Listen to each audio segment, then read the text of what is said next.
नमस्कार, मैं बालकृष्ण मुले एक बार फिर हाजिर हूँ शहर के गलियारों में चल रही ताजा तरीन चर्चाओं के साथ। आइए सबसे पहले बात करते हैं अनुशासित कहे जाने वाले आरएसएस की। राष्ट्रीय स्वयंसेवक संघ बेहद अनुशासित संगठन कहा जाता है। इस बात की बानगी संघ अपने आयोजनों में हमेशा दर्शाते भी आया है। बावजूद इसके कुछ नासमझ खद्दर संघ के अनुशासन को तार तार करने में कोई कोर कसर नहीं छोड़ते और संघ के कोप का शिकार हो जाते हैं। ऐसा ही कुछ हुआ है जीतू जिराती के साथ। अब की बार जिराती संघ के मंच से सीधे ही हकाल दिए गए। जीतू जिराती लाख जतन कर ले, लेकिन समय चक्र उनके लिए विपरीत ही बना हुआ है। जिराती इस कोशिश में है कि वो धारा के विपरीत तैर अपनी मंजिल पर पहुंच जाए। वो इसके लिए जगह जगह पर हाजिरी भरवाकर मदद की गुहार भी लगा चुके हैं। जिराती को कई स्थानों से मदद भी मिलना शुरू हो गई है, लेकिन जैसे जैसे चुनाव नजदीक आ रहे हैं वैसे वैसे उनके सार्वजनिक मंचों से ही अपमान के कड़वे घुट्टी पीने को दी जा रही है। हाल ही में नवीन आरटीओ के शिलान्यास समारोह में उन्हीं के शिवराज सरकार के अफसरों ने उन्हें उनका वजूद दिखाया था और 3 दिनों के बाद ही दूसरा मामला फिर सुर्खियों में आ गया। भारत जागो दौड़ में जिराती अपने समर्थकों के अति उत्साह के कारण कहीं के नहीं रहे। उनकी यहाँ इतनी ज्यादा उन्नीसी हुई कि उस वाकये को देखने वालों ने तपाक से कह दिया, अरे ये क्या हुआ। विधायक जिराती संघ के आयोजन से ही हकाल दिए गए। वैसे इस बात का एहसास जिराती को भी हुआ, लेकिन वो जल्द ही संभल गए और बाहर का रास्ता पकड़ते पकड़ते फिर आयोजन स्थल पर आ गए। ये घटनाक्रम तो कुछ पलों का था, लेकिन अब उसकी चर्चा शहर में होते हुए गांव के गलियारों तक पहुंच गई है। घंटों तक जिराती को संघ के मंच से हकाल दिए जाने की बात पर हर कोई अपनी प्रतिक्रियाएं दे रहा है और कह रहा है कि नेता की बुराई है जो कम होने का नाम ले ही नहीं रही है और नेता है कि इसे समझने को तैयार ही नहीं। राष्ट्रीय स्वयंसेवक संघ अर्थात आरएसएस के काम भी बिरले होते हैं। संघ इन दिनों ऐसा कुछ कर रहा है जिससे संगठन की मुस्लिम विरोधी छवि अपने आप ही खत्म हो जाए। भारत जागो दौड़ में भी संघ मुस्लिमों की तरफ हाथ बढ़ाते दिखाई दिया। संघ ने आयोजन से जुड़ी महानगर की इकाई की कमेटी में पहले तो भाजपा अल्पसंख्यक मोर्चे के मुस्लिम लीडर को स्थान दिया और फिर उन्हें एक महती जिम्मेदारी भी सौंप दी। अब जिधर देखो उधर ही संघ की मुस्लिम पर की जा रही इनायत की चर्चा की जा रही है। संघ के आयोजन में मुस्लिम चेहरे को मिला सम्मान अब शहर के गलियारों में चर्चा का विषय बना हुआ है।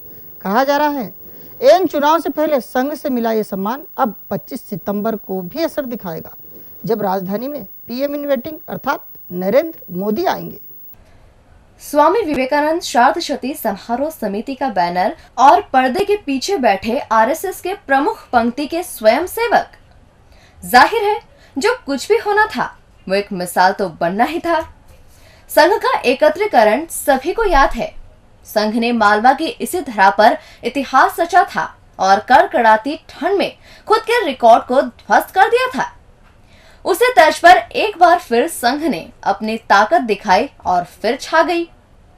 अब जहां पर देखो वहां पर ही संघ के आयोजन के चर्चे हो रहे हैं। भारत जागो दौड़ के मायने तलाशे जा रहे हैं। उन सारे घटनाक्रमों पर चर्चाएं अब शुरू हो गई है जिनमें संघ की दूरदृष्टि झलकती है। संघ भले ही दौड़ में पूरे 1 लाख युवाओं का एकत्रीकरण नहीं कर पाया हो, लेकिन इस बार संगठन ने अपना उजला चेहरा दिखाने की कोशिश जरूर की है। संघ ने इसके लिए भारतीय जनता पार्टी अल्पसंख्यक मोर्चा के राष्ट्रीय स्तर के कोषाध्यक्ष का सहारा लिया। ये चेहरा मुस्लिमों में खासा पहचाना जाता है। संघ ने एकत्रीकरण में न केवल इनायत हुसैन को मंच पर स्थान दिया, बल्कि उन्हें महानगर की कमेटी में भी स्थान देकर उन्हें स्कूली श्रेणी का प्रमुख भी बनाया। इनायत भाई ने भी संघ के आदेश पर 2 माह की अथक मेहनत कर पूरे 8 से 10 हजार उन स्कूली बच्चों को एकत्रित कर लिया जो 11वीं और 12वीं के छात्र छात्राएं हैं। ये वो छात्र छात्राएं थे जो एमपी बोर्ड, सीबीएसई, अर्धशासकीय और शासकीय स्कूलों में अध्ययनरत हैं। अब समूचे मुस्लिम क्षेत्रों के गलियारों में इनायत भाई की संघ पर की इनायत के चर्चे हो रहे हैं। कहा जा रहा है कि ऐसा कम ही होता है जब आयोजन संघ का हो और किसी मुस्लिम चेहरे को कोई दायित्व मिले, लेकिन ऐसा हुआ भी और मुस्लिम चेहरा संघ की कसौटी पर खरा भी उतर गया। अब इस भारत जागो दौड़ का दूसरा चरण राजधानी में दिखाई देगा, जिसमें सीधे PM in waiting Narendra Modi आएंगे और एक बार फिर इनायत हुसैन अपना दम वहां पर भी दिखाते नजर आएंगे। अब इसे कोई संघ का बदला चेहरा करार दे रहा है, तो कोई इसे मिशन 2013 के साथ साथ 2014 का आगाज करार दे रहा है। विधानसभा क्षेत्र मांग 4 यानी बीजेपी की अयोध्या में अब पूरी तरह से सेंध लग चुकी है।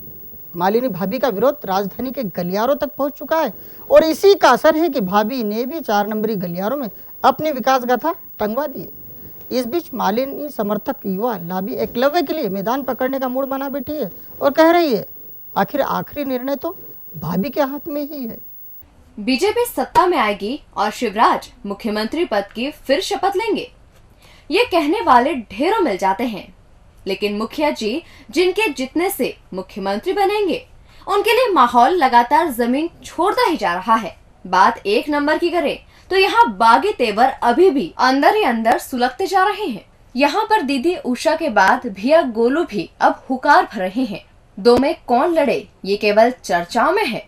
3 में बाहरी नेताओं का बोलबाला रहने की चर्चाएं जोर मार रही है। और 4 नंबर की बात करें तो 4 नंबरी गलियारों का माहौल 24 घंटों में ही पूरी तरह से बिगड़ गया है। पार्टी का माहौल 2 नंबर को छोड़ दे तो कहीं भी अनुकूल नहीं कहा जा रहा है। 4 नंबरी गलियारों के मालिनी विरोधी खुलकर अब मैदान पकड़ चुके हैं। वो भाभी को लेकर ऐसा कुछ लिख रहे हैं जो आम लोगों को भी समझने में देर नहीं लग रही है। और अब इसके पीछे तर्क दिया जा रहा है कि हम समस्याओं को 5 साल से भोग रहे हैं। भाभी का विरोध राजधानी के गलियारों में होते ही भाभी ने खुद के लिए विकास कार्यों की बानगी गली गली टंगवाना शुरू कर दी है। अब 4 नंबरी गलियारों में कभी भोपाली होर्डिंग तो 4 नंबरी गलियारों में टंगे होर्डिंग्स की चर्चाएं जोर मार रही है। कोई उसे सच करार दे रहा है तो कोई इंदौरी होर्डिंग पर प्रश्न खड़े कर रहा है। ऐसे में भाभी के समर्थन में आई युवा लॉबी एकलव्य की ओर नजर टिका रही है, लेकिन कुछ भी कहने से वो इसलिए डर रही है कि अंतिम निर्णय तो भाभी के हाथों में ही होगा। ऐसे में वो क्यों अनुशासनहीनता करे। वैसे तो कुछ लोग इस समय को 4 नंबरी गलियारों के लिए फैसले का वक्त करार दे रहा है। मतलब इस बार कुछ ना कुछ ऐसा तो होगा जिसके पीछे कारण गिनवाए जा रहे हैं और कहा जा रहा है कि कोई भी सर्वे हो जाए वस्तु स्थिति दूध की तरह साफ दिखाई दे जाएगी, वरना मुखिया का फिर मुख्यमंत्री बनने का सपना ऐसे ही एक एक कर धराशायी हो जाएगा। विरोधी कहे जाने वाले लीडर जब आपके साथ आकर खड़े हो जाए तो समझ जाइए आप बिल्कुल सही जा रहे हैं। ऐसा ही कुछ हो रहा है कांग्रेसी दादा यानी पंकज संघवी के साथ भी। दरअसल मामला दिल्ली की धरा से जुड़ा हुआ है। जब 2 इंदौरी नेताओं ने इस कांग्रेसी दादा के खिलाफ उस दीदी के सामने मुंह खोला जिसे शोभा ओझा कहते हैं, लेकिन दीदी टस से मस नहीं हुई और उल्टा दोनों को चलता कर गई। अब दिल्ली की उसी घटना की सुर्खी बाजार में आ चुकी है। कहा जा रहा है कि दीदी ने जो किया सही किया, आखिर लड़ाई से कभी किसी का भला हुआ भी है क्या। चुनाव सिर पर है, नेता एक दूसरे के काम में यानी टिकट में रोड़ा अटकाने के काम में लग चुके हैं। कांग्रेस ने ढेर सारे नामों के पैनल तैयार कर स्क्रीनिंग कमेटी को भेज दिए हैं। उनमें से एक नाम पंकज संघवी का भी दिया है, जिन्हें 5 नंबर के टिकटार्थी के रूप में स्थान दिया गया है। वैसे पंकज का राजनीतिक इतिहास भारी भरकम उतार चढ़ाव से भरा पड़ा है। यही वजह है कि राजनीति में इस कांग्रेसी दादा के ढेर सारे मित्र हैं तो अनगिनत दुश्मन भी। लेकिन दादा ने पहली बार कूटनीतिज्ञ की तरह कई बड़े दुश्मनों को मनाने में सफलता प्राप्त कर ली। ऐसा नहीं है कि एक जमाने में राजनीतिक दुश्मन रहे नेता अब नई नई दोस्ती का प्रमाण भी देने लगे हैं। ऐसा ही एक वाक्य अब दिल्ली दर से निकलकर शहर के गलियारों तक आ थमका है। पंकज समर्थकों के कहे पर भरोसा करें तो बात 18 सितंबर यानी 5 दिन पहले की है। उस वक्त सारे ही नेता टिकट की दौड़ में दिल्ली दरबार में थे। कुछ टिकट लेने पहुंचे थे तो ढेर सारे टिकट कटवाने।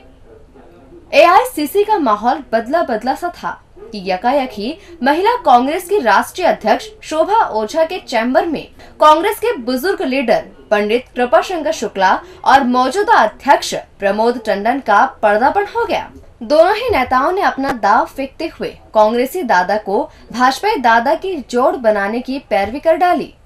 ये सुन मैडम का माथा ठनका और वो दोनों ही नेताओं पर मानो बिफर ही पड़ी। मैडम ने सुलझे हुए लीडर की तरह कहा कि तुम लोग कभी पंकज के पक्ष में तो कभी उसके विरोध में बोलते हो, तुम लोगों की बात समझ नहीं आती है। जब विधानसभा चुनाव में बागीपना पंकज ने बताया था तब तुम लोगों ने पैरवी नहीं की, और जब मैं संघवी के कांग्रेस में प्रवेश का विरोध कर रही थी तब आप दोनों ने पैरवी की थी। इसलिए मैं बीच में नहीं बोलूंगी, न तो किसी का टिकट कटवाऊंगी ना ही किसी को टिकट दिलवाऊंगी। संगठन जो करेगा वही सर्वोपरि होगा। अब जब से मैडम ने पंकज प्रकरण में ये अंदाज दर्शाया है तभी से कांग्रेसी दादा की चर्चाएं दिल्ली से लेकर 5 नंबरी गलियारों तक जमकर की जा रही है और कहा जा रहा है कि जिस पंकज के कारण मैडम विधायक नहीं बन पाई, अब वही मैडम पंकज के पक्ष में दिखाई दे रही है। फिर क्यों इंदौरी लीडर पंकज का राग अलाप खुद को परेशान किए जा रहे हैं। और अंत में बात करते गरीबी में गीले हुए आटे की। गरीबी में आटा गीला, आप समझ ही गए होंगे। अब हम बात उन्हीं मजदूरों की करेंगे जिन्होंने पूरे एक पखवाड़ा मेहनत कर जुगाड़ लगा कर 5 बंद कपड़ा मिलों की झांकियां तो बना दी, लेकिन उन्हें निहारने के लिए वो भीड़ नहीं पहुंच पाई जो 3 दिनों तक रेलम पेल मचाया करती थी। कारण वही बारिश ने इस बार झांकी का मजा किरकिरा करके रख दिया। जो लोग बारिश के चलते झांकी देखने नहीं जा पाए, अब बारिश को कोस कर खुद परेशान हो रहे हैं। हर किसी की सिर्फ एक ही इच्छा है कि कुछ दिन और झांकी रख दी जाती तो शायद मजदूरों की मेहनत को वो भी निहार लेते जो बारिश के कारण अपने नन्हे मुन्नों के साथ पहुंच न सके। बस इसी आशय की चर्चा इन दिनों घर घर में की जा रही है। बच्चे झांकी देखने जाने के लिए अपने अभिभावकों को हैरान परेशान किए हुए हैं और बारिश है कि कला प्रेमियों का रास्ता रोके खड़ी है। वैसे झांकी निहारने वालों में इस बार वो लोग शामिल नहीं हैं जो दूर दराज से आते हैं, बल्कि इस बार 5 मीलों की झांकी को निहारने वालों में श्रमिक क्षेत्र के गलियारों से ही लोग पहुंचे। इधर बारिश के कहर से वो सबसे ज्यादा परेशान हैं जिनकी जुगाड़ की मेहनत को फिर पूरा शहर देख नहीं पाया। मजदूर अब बोल रहे हैं कि पानी गरीबी में उनका आटा गीला कर रहा है। बारिश ने उन फुटकर व्यवसायियों के चेहरे भी इस बार लटका कर रख दिए हैं जो 3 दिवसीय मेले के चलते खिलौने बेचकर जमकर चांदी काट लिया करते थे। अब 3 दिवसीय मेले में जितनी चर्चा झांकी को लेकर नहीं हुई, उतनी चर्चा झमाझम हो रही बारिश को लेकर की गई है। हर कोई बस एक ही बात कह रहा है कि बस झांकी के कुछ दिन यानी 1-2 दिन और बढ़ जाते तो शायद फिर वो भी नयनाभिराम झांकियों को निहार लेते जो अपने आप को वंचित मान हैरान परेशान हो रहे हैं। डीजी न्यूज के खास कार्यक्रम गलियारों से को आप यूट्यूब पर भी देख सकते हैं। गलियारों से के आज के अंक में फिलहाल इतना ही। ताजा खबरों के लिए आप देखते रहिए डीजी न्यूज।